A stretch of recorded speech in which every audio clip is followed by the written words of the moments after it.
Malam itu hujan deras mengguyur Bandung tanpa henti.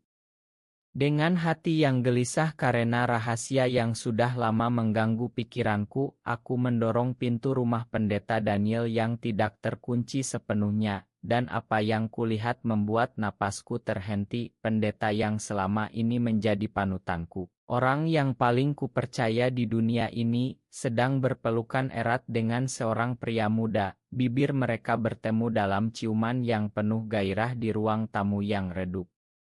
Tidak mungkin, gumamku dalam hati, kakiku lemas, dunia seolah runtuh di depan mata.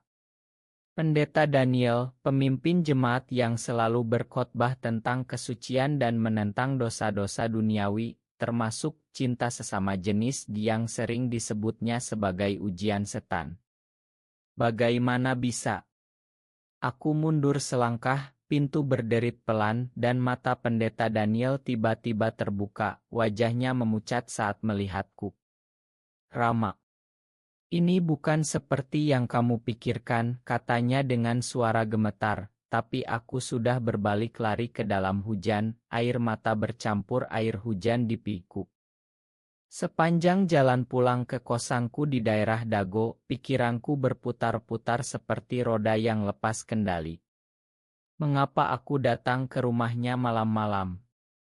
Karena aku ingin curhat tentang perasaan aneh yang selama ini kurasakan terhadap teman-teman pria di gereja, perasaan yang selalu kucoba kubunuh dengan doa dan puasa. Tapi sekarang orang yang seharusnya membantuku malah melakukan hal yang sama. Aku ingat pertama kali bertemu Pendeta Daniel 10 tahun lalu, saat aku masih sma di gereja Protestan Grace di pusat Bandung. Dia baru lulus seminari, penuh semangat, suaranya menggelegar saat berkhotbah tentang kasih Tuhan yang tak bersyarat. Aku, anak tunggal dari keluarga sederhana di kampung Cimenyan, langsung kagum. Ayahku seorang guru yang taat, ibuku penjahit yang setiap minggu tak pernah absen kebaktian. Mereka selalu bilang, "Rama, ikuti teladan pendeta baik seperti Daniel." Dan aku lakukan. Setiap akhir pekan aku bantu dia mengajar kelas remaja, kami diskusi Alkitab sampai larut, dia jadi kakak rohani sekaligus sahabat terbaik. Sekarang semuanya hancur. Aku sampai di kos, badan basah kuyup, tapi dingin di dada lebih menusuk. Aku duduk di tepi tempat tidur, tangan gemetar memegang ponsel. Mau telepon siapa? Keluarga. Mereka pasti bilang aku salah lihat atau setan sedang menggoda. Teman gereja. Mereka semua memuja Daniel sebagai pendeta masa depan. Aku menangis sendirian, pertanyaan demi pertanyaan membanjiri, apakah imanku selama ini bohong? Apakah Tuhan membiarkan orang sebaik dia jatuh? Dan yang paling menyakitkan, mengapa perasaanku sendiri terasa semakin nyata sekarang? Aku selalu merasa berbeda, tapi kubungkus rapat-rapat dengan kegiatan gereja, kerja sebagai desainer grafis di agen kecil di Pasteur, dan senyum palsu setiap hari. Malam itu aku tak tidur. Subuhnya, hujan masih gerimis, aku mandi air dingin berharap membersihkan ingatan, tapi bayangan ciuman itu terus muncul. Pagi harinya aku tetap ke gereja seperti biasa. Kebaktian minggu pagi ramai, jemaat bernyanyi Kau Yang Kupercaya. Aku duduk di baris belakang, mata tak berani ke mimbar. Daniel tampak biasa saja, suaranya tenang saat berkhotbah tentang pengampunan dan pemulihan. Tapi saat matanya melirik ke arahku sekilas, aku tahu dia ketakutan. Setelah kebaktian, dia mendekat di halaman gereja sambil tersenyum ke jemaat lain. "Rama, kita bicara sebentar ya," bisiknya. Aku mengangguk kaku, mengikuti dia ke ruang konseling kecil di belakang. Pintu ditutup, suasana hening. "Makan aku, Rama." Malam itu, aku lemah. Rio adalah teman lama dari seminari kami. Kami sudah bertahun-tahun berjuang melawan ini. Tapi aku tak pernah ingin kamu tahu. Kamu selalu lihat aku sebagai teladan. Suaranya pecah. Aku diam, air mata kembali menggenang. Teladan. Kamu yang selalu bilang ini dosa besar, Pak. Kamu yang bantu aku doa saat aku cerita perasaan gelisahku. Dan sekarang, dia menunduk, bahu berguncang. Aku manusia biasa, Rama.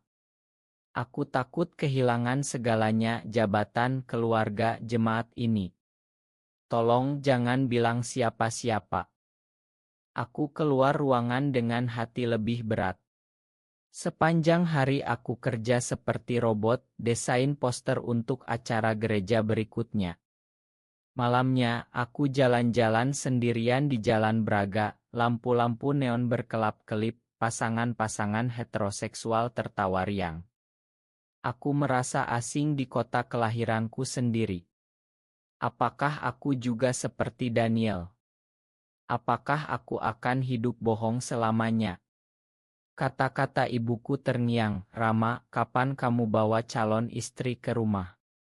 Ayah sudah tua, ingin lihat kamu menikah di gereja ini. Aku pulang larut, tidur gelisah, mimpi buruk tentang jemaat yang menunjuk-nunjuk aku sebagai pengkhianat. Pagi Senin hidup seolah normal, tapi aku tahu segalanya sudah berubah selamanya. Hari-hari berikutnya terasa seperti kabut tebal yang tak mau hilang. Aku mencoba bersikap biasa di kantor, tersenyum ke rekan kerja saat mereka bercanda tentang pacar, tapi di dalam dada ada badai.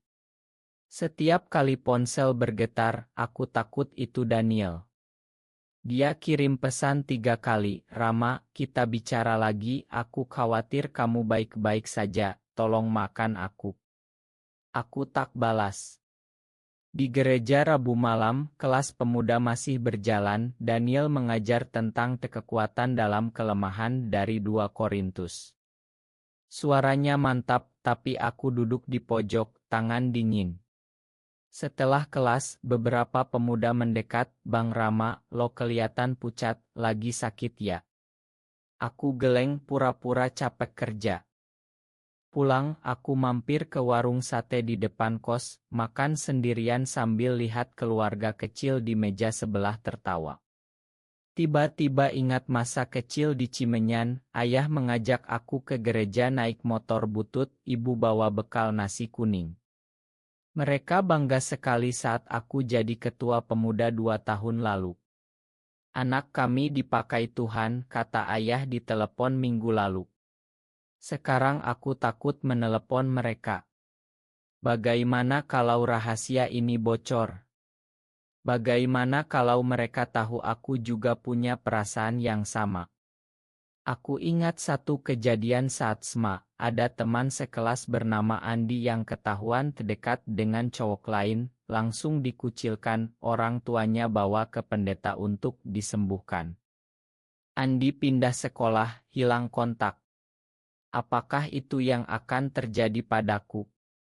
Kamis pagi, Daniel datang ke kosku tanpa pemberitahuan.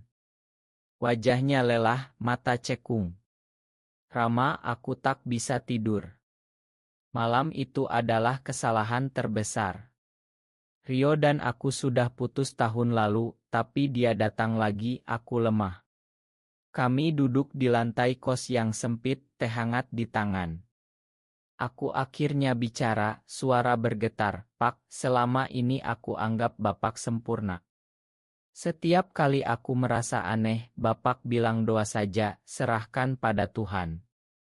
Tapi Bapak sendiri. Daniel menangis pelan. Aku juga manusia, Rama. Aku lahir dengan perasaan ini, tapi aku pilih jalur pelayanan karena aku cinta Tuhan. Aku pikir dengan menikah nanti semuanya sembuh. Tapi semakin aku sembunyikan, semakin sakit. Kami bicara sampai subuh, tentang tekanan keluarga, tentang bagaimana di Indonesia sulit sekali jadi diri sendiri. Aku cerita bagaimana aku pernah naksir teman pemuda bernama Ikri, tapi langsung kubunuh perasaan itu dengan puasa 3 hari. Daniel pegang bahuku, kamu tak sendirian, nak. Tapi keesokan harinya, kesalahpahaman mulai muncul. Di grup Wa Pemuda ada yang bilang The Pendeta Daniel kelihatan sedih akhir-akhir ini, ada masalah ya. Aku tak komentar, tapi hatiku was-was. Sabtu sore aku jalan ke gereja Grace untuk latihan paduan suara. Daniel tak ada, katanya ada rapat sinode di Jakarta. Aku bernyanyi dengan suara parau, pikiran melayang. Setelah latihan, Bu Sinta, ibu ketua jemaat wanita, mendekat, Rama, kamu dekat sekali sama pendeta Daniel ya. Dia sering cerita kamu anak rohani kesayangannya. Aku tersenyum kaku. Malam itu aku tak tahan, aku buka laptop, cari-cari di internet tentang nigai di gereja Indonesia. Banyak cerita mirip, banyak yang akhirnya keluar gereja, ada yang bunuh diri. Aku tutup laptop, berdoa, tapi Tuhan terasa jauh. Minggu pagi berikutnya, kebaktian biasa, tapi aku merasa semua mata memandangku. Daniel berkhotbah tentang rahasia yang terbongkar, ambil dari kisah Daud dan Nathan. Matanya sesekali ke arahku. Setelah kebaktian, aku pulang cepat, tapi di halte angkot, Ikri, teman lama yang dulu kusukai, tiba-tiba muncul. Rama, lama tak ketemu. Lo baik-baik. Kami ngobrol ringan, tapi saat dia pegang lenganku ramah, aku langsung mundur. Pulang, aku menangis lagi. Apakah aku akan jadi seperti Daniel, hidup dua muka selamanya? Atau harus berani hadapi? Hatiku semakin kacau, tapi juga mulai ada benih keberanian kecil. Rahasia mulai merembes seperti air bocor di atap rumah tua. Senin pagi di kantor, bosku tiba-tiba tanya, Rama, kamu anggota gereja Grace kan? Ada isu apa di sana? Teman saya bilang pendeta muda mereka lagi ada masalah pribadi. Aku pura-pura tak tahu, tapi jantung berdegup kencang. Siangnya, di grup keluarga besar Wa, ibu kirim foto keluarga lagi kumpul, Caption doakan Rama segera dapat jodoh yang takut Tuhan. Aku balas emoji senyum, tapi tangan dingin. Sore harinya, Daniel telepon, suara panik, Rama, Rio datang lagi ke gereja, dia bilang mau cerita semuanya kalau aku tak mau ketemu. Aku takut, nak. Aku janji datang ke rumahnya malam itu. Di perjalanan naik ojek online melewati jalan-jalan basah Bandung, aku berpikir keras. Haruskah aku lindungi dia? Atau justru dorong dia jujur? Sampai di rumah, Rio sudah ada di sana, pria muda berusia 25, rambut rapi, mata sedih. Saya Rio, Rama. Saya tahu kamu yang lihat malam itu. Ma. Kami bertiga duduk, Daniel cerita panjang lebar tentang perjuangannya sejak seminari, bagaimana dia hampir menikah 2 kali tapi selalu mundur karena tak bisa bohong pada diri sendiri. Rio pegang tangan Daniel, kami tak pernah berniat sakiti siapapun, apalagi jemaat. Aku dengar, tapi hatiku campur aduk marah, kasihan, iri. Mengapa mereka berani, sementara aku masih takut? Selasa, rumor semakin kencang.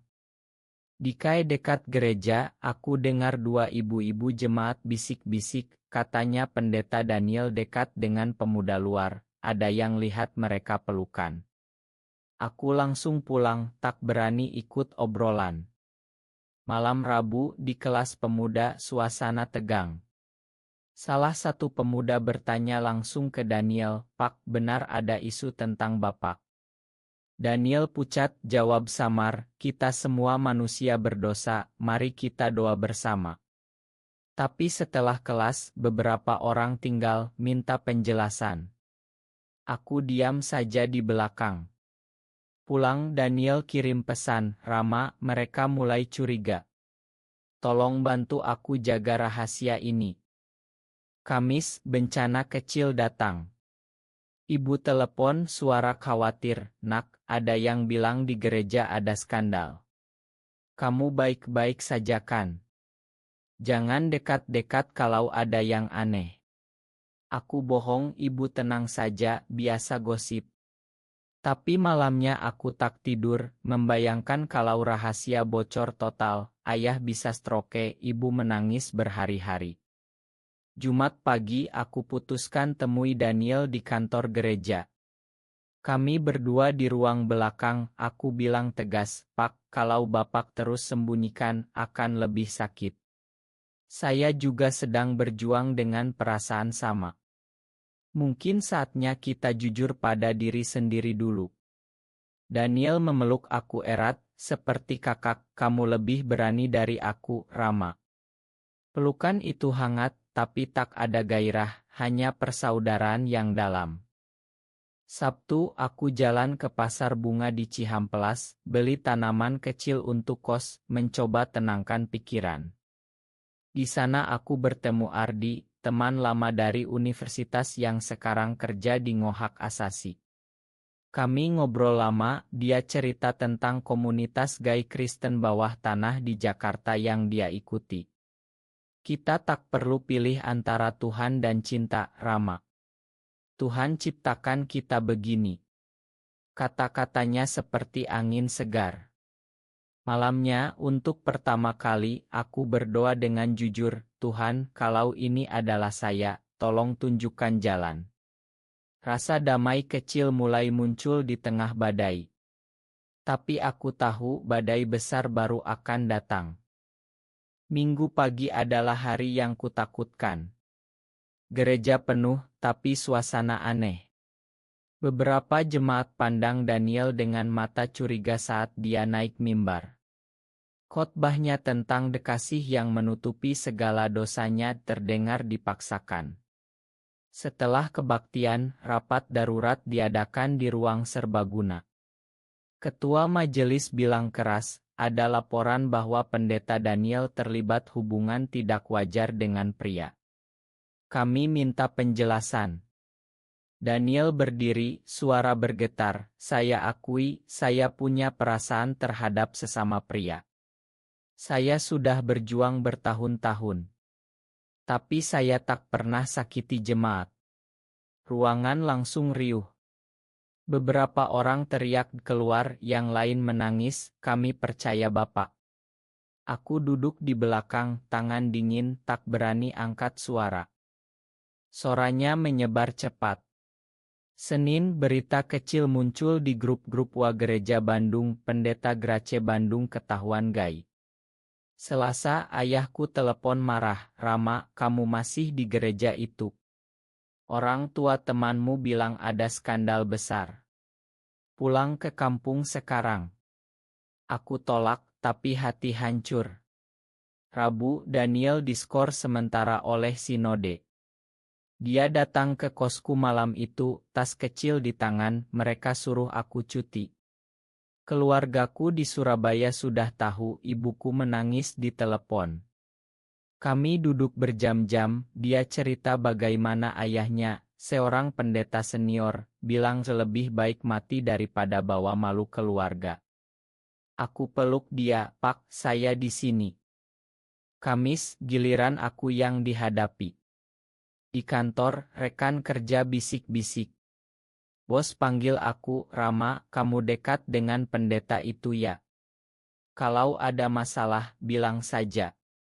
Aku bilang tak ada, tapi pulang aku menangis di kamar mandi. Malam Jumat, Ardi ajak aku ketemu di kai kecil di Riau, dia perkenalkan aku dengan dua orang lain dari komunitas. Mereka cerita pengalaman masing-masing, satu kehilangan pekerjaan, satu dipukul keluarga, tapi semua bilang kami masih cinta Tuhan. Untuk pertama kali aku merasa tak sendiri. Sabtu pagi aku berani kirim pesan ke Daniel, "Kita bisa lewati ini bersama, sebagai saudara." Tapi puncak krisis datang Minggu malam. Seorang jemaat muda Otto Daniel dan Rio Dikae upload ke grup gereja dengan caption debukti. Oto itu menyebar seperti api. Telepon dari Ibu Rama, ayah stroke ringan karena malu. Kamu pulang besok. Aku duduk di lantai kos, kepala pusing. Apakah aku harus tinggalkan semuanya? Daniel telepon, suara putus asa. Rama, aku mau menyerah saja. Mungkin aku memang dosa. Aku jawab tegas, tidak, Pak. Kita lawan dengan kebenaran. Malam itu aku tak tidur, menulis surat panjang untuk keluarga di kepala, tentang siapa aku sebenarnya. Badai sudah sampai puncak, tapi aku mulai lihat cahaya kecil di ujung. Senin pagi aku naik kereta ke Cimenyan, kampung halaman. Ayah terbaring di rumah sakit kecil, wajah pucat. Ibu menangis peluk aku, nak, jangan ikut-ikutan yang aneh di kota. Aku duduk di samping ayah, pegang tangannya yang keriput, Pak, Rama ada yang harus cerita.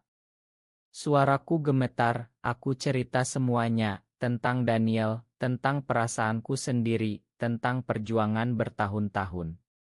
Ayah diam lama, lalu bilang pelan, kamu anakku. Tapi ini sulit, Rama. Gereja kami ajarkan lain. Ibu menangis lebih keras. Aku pulang ke Bandung dengan hati lebih ringan meski sakit, setidaknya aku jujur. Di Bandung situasi semakin buruk. Gereja adakan rapat khusus, Daniel diminta mundur secara resmi. Aku hadir, berdiri di depan 200 jemaat, saya kenal pendeta Daniel bertahun-tahun. Dia orang baik. Cinta sesama bukan alasan untuk benci. Beberapa tepuk tangan, banyak yang keluar ruangan marah. Setelah itu, Daniel dan aku duduk di taman depan gereja. Rama, terima kasih. Kamu berani lebih dari aku. Kami peluk lama, air mata jatuh.